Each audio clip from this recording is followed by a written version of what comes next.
My belly's gone down even more. The bad news is I'm now losing my hair to go along with that. We have this conversation in my home a lot now. Maybe some of you guys, this will relate to you, where my wife, in the middle of watching something, she'll suddenly look over at me. Amy will ask me, "Hey, what's wrong?" And I'm like, "Nothing."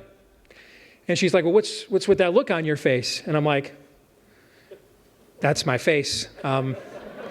That's what my face looks like now. It's what I bring to the table."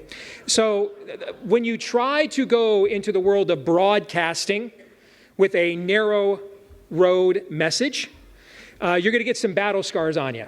And so what Brad and I want to do today is to help you to learn from our mistakes. How do we do what we believe? Right? This all sounds great in here. And then we're done and we have to take it out here the rest of the year. What does that look like? Okay? And we want to share with you 4 key points. And I don't like taking notes, but you might want to write these down as we go through this if you get the chance. All right? And we want to help you to become, what the scriptures call a son of Issachar, meaning people who understand the times and what it is you are to do about them. So as somebody who has toured nationally as a comic, like Brad, multiple times, to somebody who is in national media like myself, we have a lot of experience with the pagan world out there. And so we're going to try to give you 4 key pointers in how to take what you are learning here today out into the culture and impact it for Christ, okay? Here's point number 1. I can't claim that I made this one up. I'm totally stealing it from the great evangelist D.L. Moody. This is one of his best lines. When you're winsome, you win some. When you're winsome, you win some. Laughter is a devastating tactic. When I first started on WHO, I was constantly getting complaints, even from people who agreed with me, that the show was too harsh. And so one day, one of my mentors, Jan Michelson, took me aside and said, "This needs to have more humor." And so we started doing these devastating parodies. And the first one we did was of Planned Parenthood. And they were running commercials in my show. I took the music. We had my producer emulate the voice. It sounded just like the commercials Planned Parenthood was running in my show.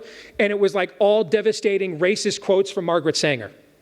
And it was harsher, more vicious than what I was saying. And the same audience that complained ate it up and they loved it. All right? There's an old Irish Catholic saying, what the devil hates the most is to be mocked. We don't use humor enough as a weapon, which is why I brought along with me today a man who knows how to wield such a weapon. Please welcome my good friend, Brad Stein. Oh, my goodness. That was amazing. Thank you. Keep it going for Steve Deace. Come on. Come on. He's a radio guy. I am excited to be here. This is what I have been waiting for years, in sackcloth and ashes. Lord, Father, please someday, New York, London, England. He said, no, Des Moines.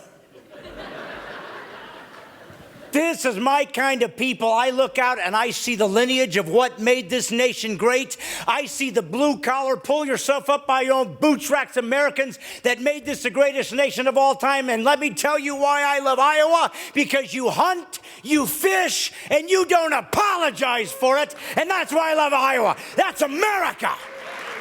That's America. I am sick up to here with the political correct. Don't shoot the animals. They might get their feelings hurt. This is Iowa. You don't even pretend to be animal rights activists. You people see the bunny, shoot it, eat it, make a hat. Oh, that's a cute bunny. Yeah, that sure was a cute bunny. That a snake? Nope, that's a boot right there. Put it on. Shoot it, eat it. You got a head left over, hang it on your wall. It's too harsh. No, it's America. That's what we were. Even driving through Iowa was unique to me.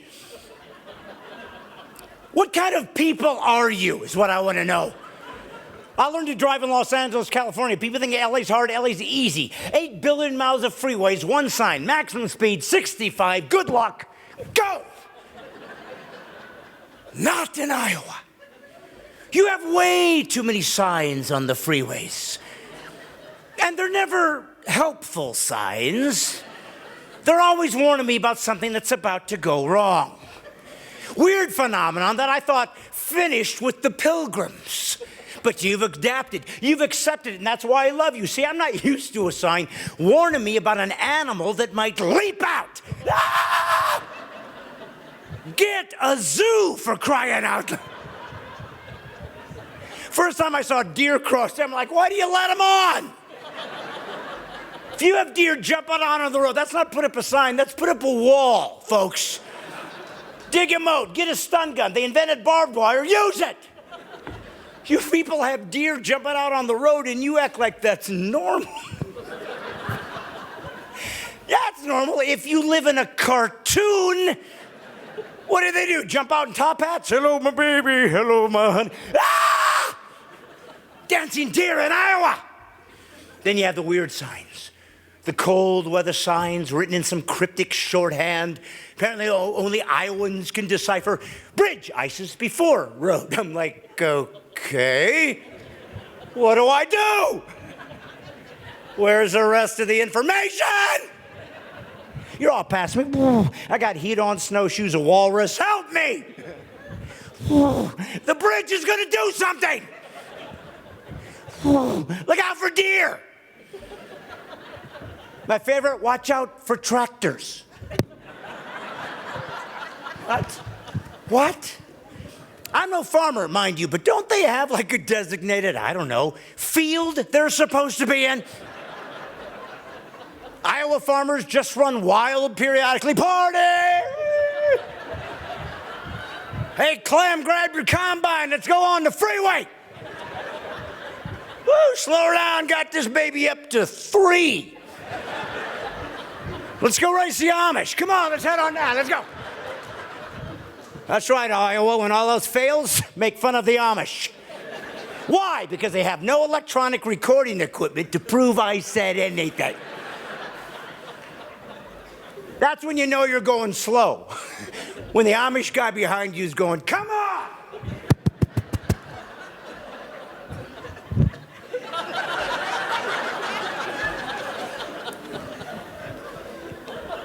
What am I saying today?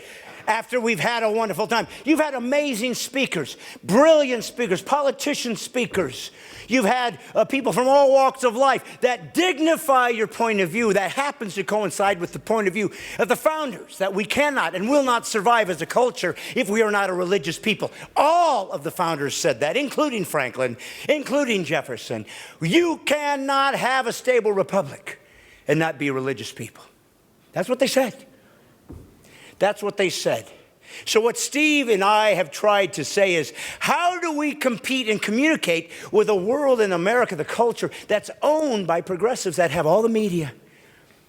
We have failed miserably as Christians and conservatives when it comes to the arts. Miserably. We have to reach out to people in a way that they are watching, especially millennials. And so what God did with me, he said, I'm going to make you a missionary to America.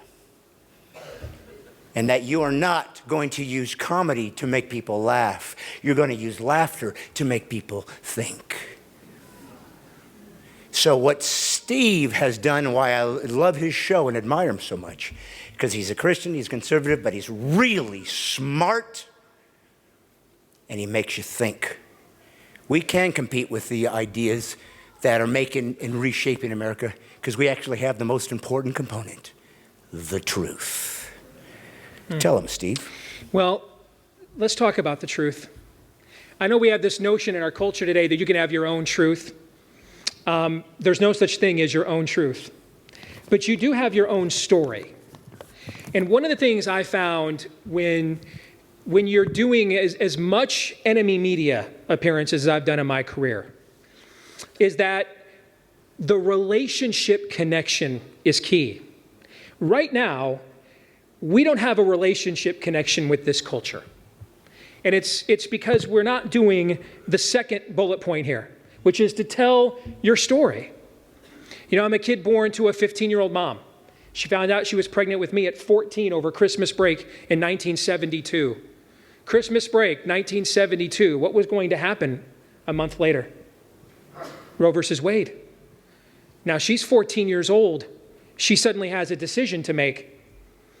Some of her friends have had back alley abortions. Maybe she should do the same thing. She decides she can't do it, that she can't kill her baby. And so my mom decides to have me, even though she lived with a single mom, twice divorced, on what they used to call the South Side Bottoms here in town, a part of town that they used to say was for the white trash, that the city was ashamed of. And so they renovated it when they rebuilt Psych Taylor and turned it into Principal Park. They got rid of a lot of those neighborhoods several years ago. That's where my mom was from, literally the other side of the tracks. Going to Graziano's sausage store was like fun to them. We were on government cheese when I was little, food stamps, ADC. I remember being on reduced lunch at Horseman Elementary here in town, Howe Elementary here in town, and kind of being ashamed of that, back before we used to brag about how many people we had on food stamps, okay? My mom married a guy out of the Navy who was very abusive. He was abused by his dad. He passed that abuse on to us. He thought Robert Duvall's The Great Santini was a model for fatherhood. On a given day, I didn't know if Dave was going to come home and beat the snot out of us or take us to Cedar Point. And so sharing this history, which is my story. I met my wife in a hookup chat room on AOL dial-up before they invented Tinder. And now she's going to Liberty to get her second master's degree in biblical counseling, and I'm talking to people like you. That's not what we thought was going to happen that day on the hookup chat room, okay? But this is what you intended for evil, God used for good. All things work together for the glory of God and for those called according to his purposes. You have a story to tell. Tell your story. I know some of you were born in the perfect Christian home and you don't ever remember a time where things were any different, there was dysfunction, but post-sexual revolution, you're a unicorn. Many of you in this room have all kinds of things about your past, maybe even your recent past. Don't be ashamed of them. God has delivered you out of them. Share that story. Be like a guy like a Mike Lindell who sits up here a few hours ago and says, if it wasn't for Jesus, I'd be smoking crack right now. That story that you have, you need to share that with the culture at large. Because right now, they think that we just want to debate them ideologically and intellectually. And so since they control all the ideological and intellectual sectors, they just call you a racist, misogynist, homophobic, xenophobic bigot, and the debate is over. We are not a systematic theology. We are more than that. We're a relationship. Father, Son, Holy Spirit, a relationship in and of himself. The relationship of God who puts himself into human form to come here with us, Emmanuel, God with us. He went to the bathroom like we did. He slept like we did. He was thirsty like we are. Think about that. The King of the universe lowering himself to such a degree. Why? To have a relationship with us. To what degree will we take and go to have a relationship with them? That's the question.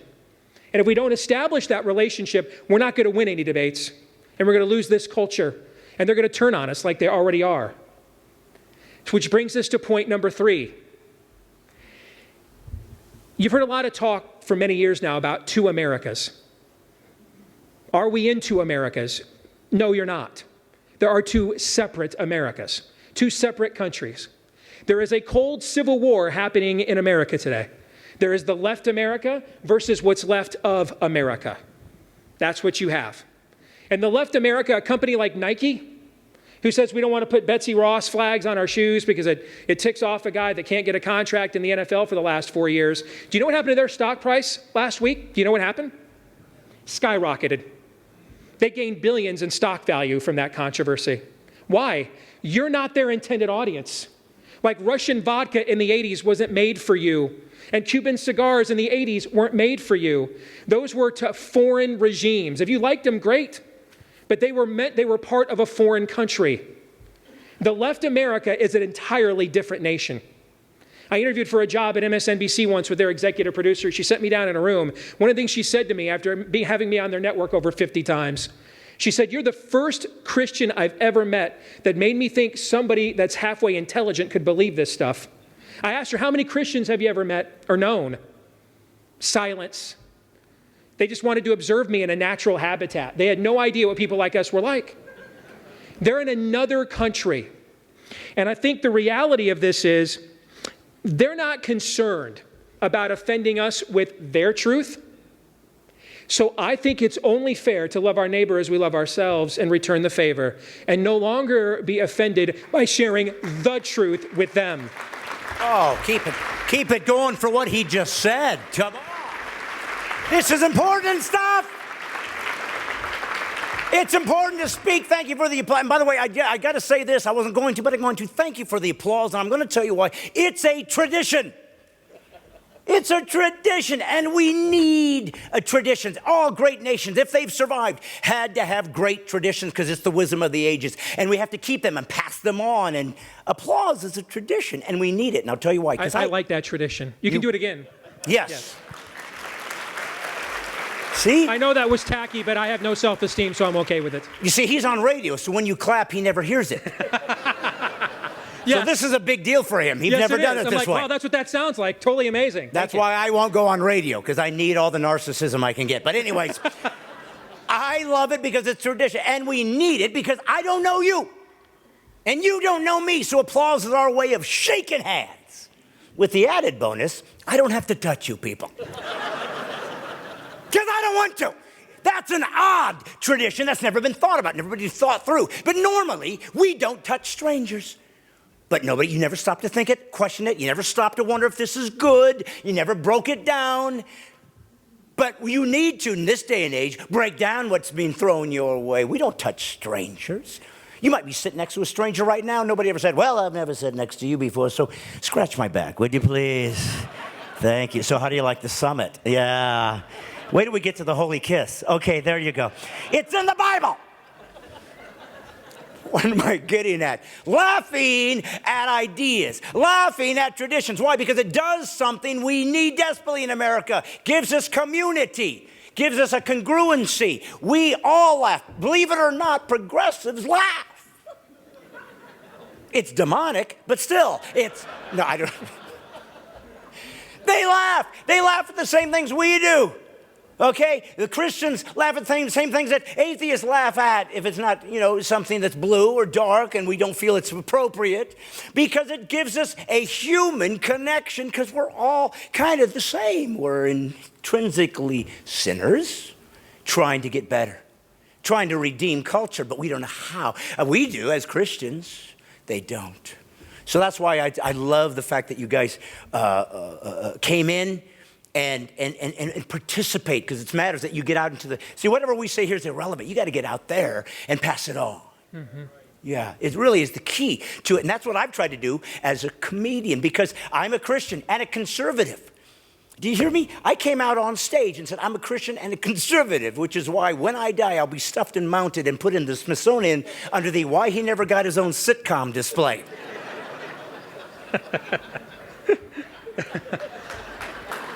They don't want me. They don't want me because they didn't know that there is other ways to see the world. It's so crucial to them not to allow other points of view to even be heard, that when they hear it, they're befuddled. There's other ideas out there. I don't know what to do with it. And what I really love is they don't understand that the capital that they are utilizing to think about justice and equality all came from Christianity. They're using our capital, but they're sucking all the life out of it because all progressivism is parasitical. It has no value in itself. It sucks out the good stuff, leaves a shell, and pretends like something's still good. Mm. They don't know any different. He knows he came late. What the heck have you been? We were worried sick about you. Where's that guy? We don't know. But here's what I love. I love it when people that hate my faith, and now they can do it without even having to apologize for it. Because remember, if you are bigoted towards somebody that you call a bigot, somehow you're excluded. How'd they pull that trick off? That's a good one. Whoever calls you a name first wins, I guess. But I love it when people who hate my faith try to use the virtues of it against me. You Christians aren't supposed to offend people. And I'm like, well, then you know nothing of my religion. Because we're not allowed to maliciously offend people. Not allowed to think I'm better than you. I'm not. Not allowed to think God likes me more. He doesn't. Not allowed now to think that I'm somehow superior. Trust me, the only reason I'm a Christian, it's the only religion that would have me. Promise. I tried to join the other. Can I join you? No bacon. I'm out. I'm out. What kind of God would deny me a BLT? I'm out of here. But when the truth offends you, that's your problem. Even Christians are not under any obligation to water down truth. The truth is supposed to offend you. That's how you know you don't have it. In the Christian idiom, it's known as conviction. People use it all the time. Why have we lost cultural ground? Because we don't teach traditions anymore. You know what kids are growing up with now? Trends. Not traditions, the wisdom of the ages. Not something to tell about who we were as an American. Let's pass it on so you can feel good. Just whatever's the latest thing. Oh, I just follow trends, which means I don't think for myself. I don't follow trends, never have. That's why I have no tattoos. Now listen carefully. If you have a tattoo, I'm not judging you. Okay? I'm not putting you down. I'm not saying I'm better than you if you have a tattoo. I just stopped drawing on myself when I was 4. But, I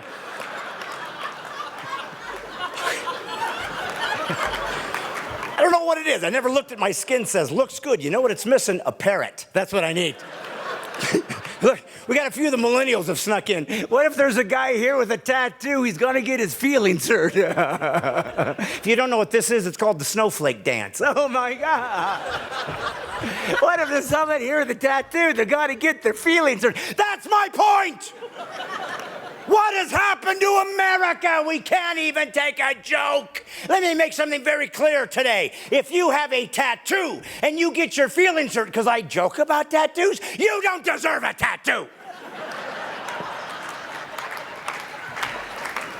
Oh my goodness. See, that's what they've ruined everything. Tattoos used to be saved for special people, usually people on leave. And drunk, of course.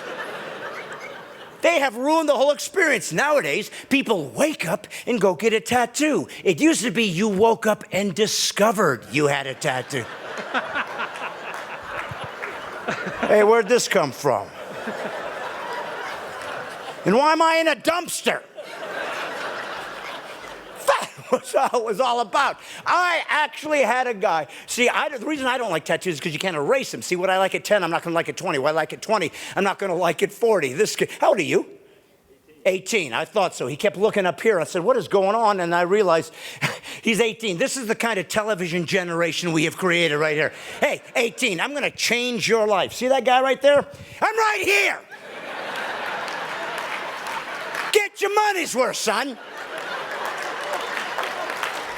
Kid is like freaking, make him go away. Make him go away. How did he get out of the box?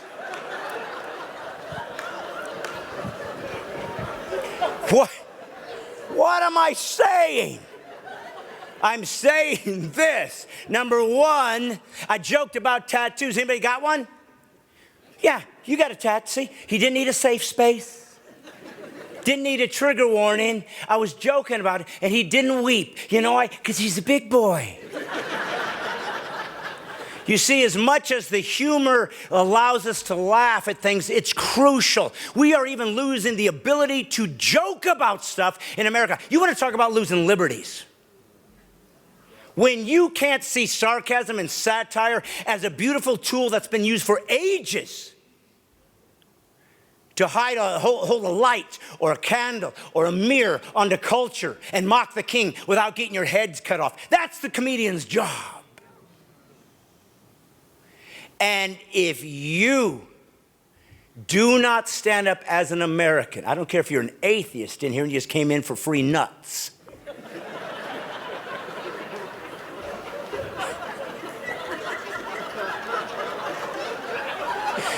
He's right here in the front. How did he know? How did he know? What the heck? He's a prophet.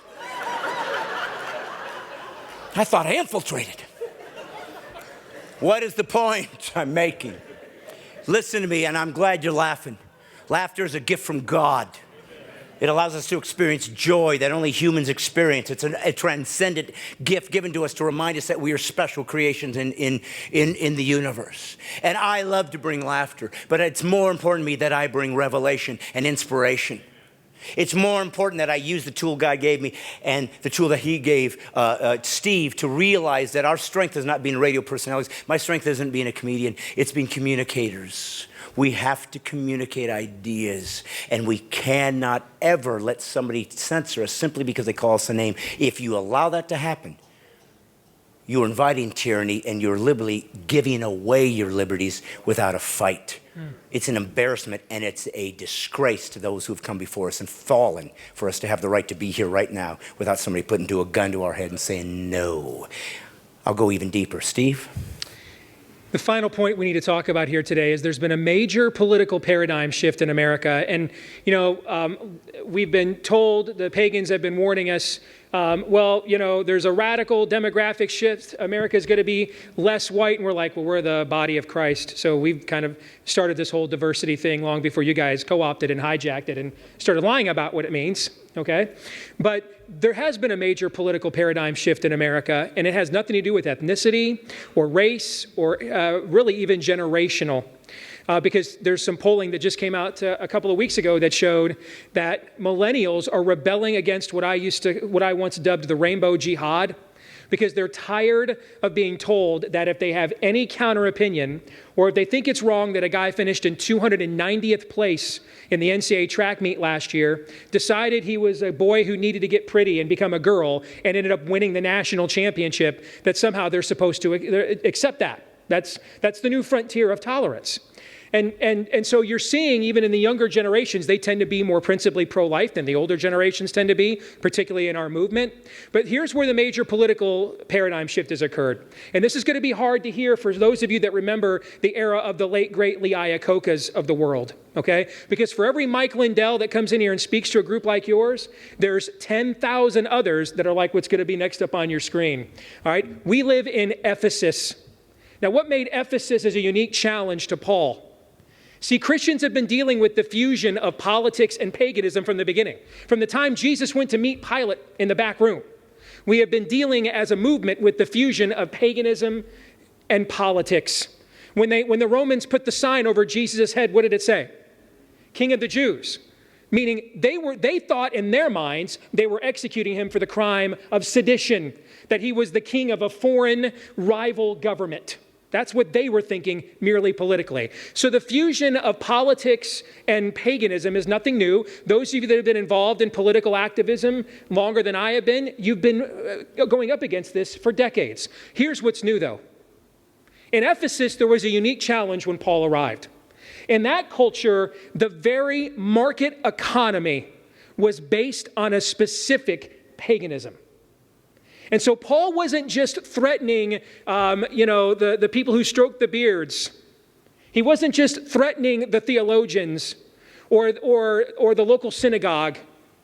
He was threatening people on a very basic carnal level, their pocketbooks. Because if it turned out that Artemis and Diana are false gods, they're all out of jobs. The whole economy implodes. Nothing's more of a basic threat to people than their own material possessions. And in the culture we're in today, how'd you enjoy Pride Month? Did you like that Pander Fest? That go well for you? How many of you bought those rainbow Oreo cookies? And no, I'm not making that up.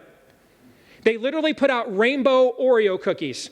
It's amazing to me to watch 2.5% of the population claim they're incredibly oppressed while the entirety of Wall Street bends over backwards, pardon the pun, in order to curry favor with them. And you just went through this with Panderfest. That's what Pride Month has become. And so what you're seeing now, the local Rainbow Jihad rally, Wells Fargo is one of the big sponsors. Everywhere you go, corporate America is mobilizing in favor of the new paganism. The new progressivism is really just the new paganism. That's all that it is. And we're going to have to be far more strategic, Brad, about how we're going to confront this, because it used to be guys like Bob Vander Plaats in other eras were able to go to the local corporate community who didn't like leftists either and progressives either because they viewed them as a threat to their bottom line. They might not have been pro-life. They might have understood a lot of our values, but they thought the enemy of my enemy is my friend. And so they'd still give organizations like this money. They don't do that anymore. I work in the office with Bob. I can tell you stories. All right? Unless they are true believers in this cause, meaning they've had a transformation like a Mike Lindell, they're not cutting any of you checks. And in fact, they're actually supporting the people trying to impose the paganism on you. This, I think, Brad, has been the biggest strategic change we have to confront as a movement. We can't trust. We've lost. It used to be, I almost wistfully wish we had Gordon Gekko back. Greed is not good, but it's gooder than let me use my wealth to impose paganism on you and fund every last demonic cause I possibly can with my own riches, because that's what's happening right now. Yeah, and of course, 18 has no idea what he's talking about. Because you grew up in a wussified America. And it's the wussification of America that's killing us. It's the wussification of Christians that's killing us. This idea that somehow if you stand up for something, you're unchristian. Well, you know, Jesus was so sweet. Think about how you picture him. How do you picture Jesus? Well, he had long flowing gowns, and he wore a sheep around his neck. And he just never put him down. It chafed him, but he never put it down. And Jesus was so sweet. See, nobody ever taught you table tipping Jesus. Remember that guy? Look at him. No, I'm just here on a work release program, actually. What is this Bible you see? You don't know what I mean, son. You're 18. It's not your fault, son. It's not your fault. We left you with something that was not sturdy and strong. See, when I was your age, and it's going to make me sound old, we had a thing called a boy's bike and a girl's bike. Then again, when I was growing up, we used to have a thing called a boy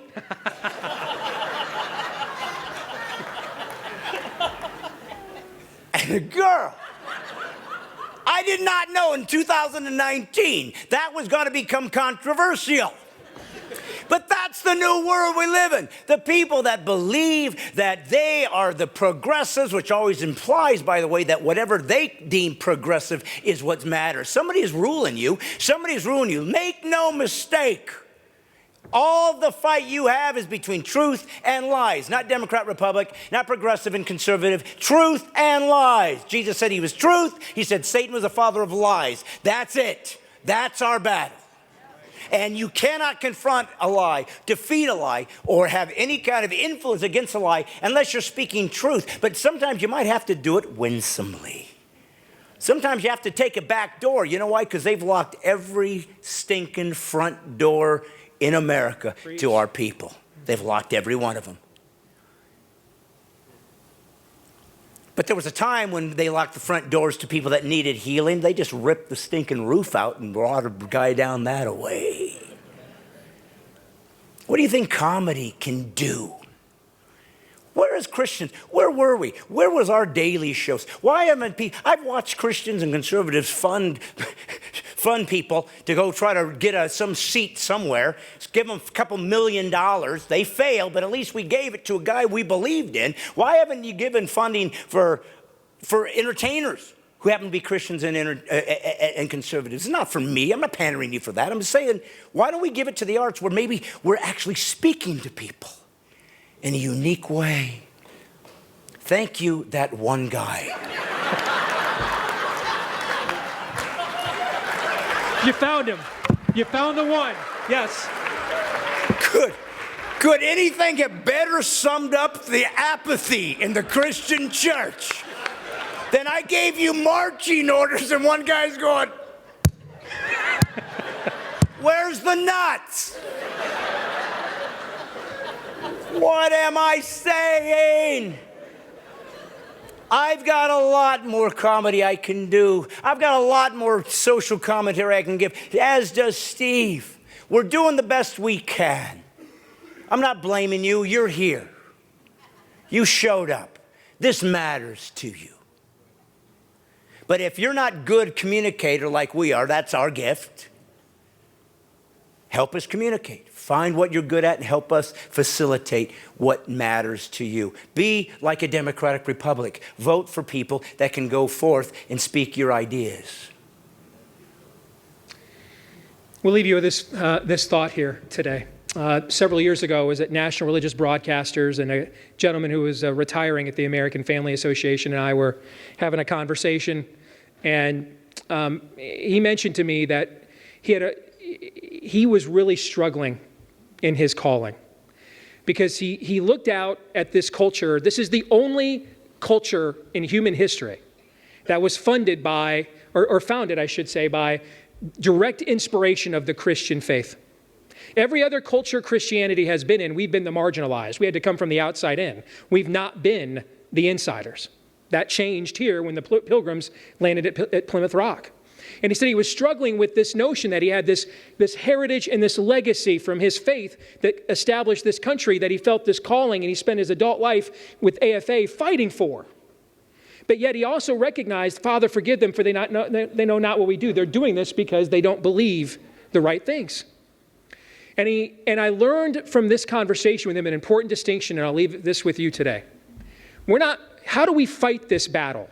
Well, we have to change hearts and minds, and we have to do it while we're defending ourselves against the people that are attacking our values at the same time. Don't try to save America. Try to save Americans. Try to save Americans. When we turn sinners into saints, the culture will take care of itself. For God did not send his Son into this world to condemn the world, but so that through him the world may be saved. That's our charge. Thanks for being with us today. God bless you.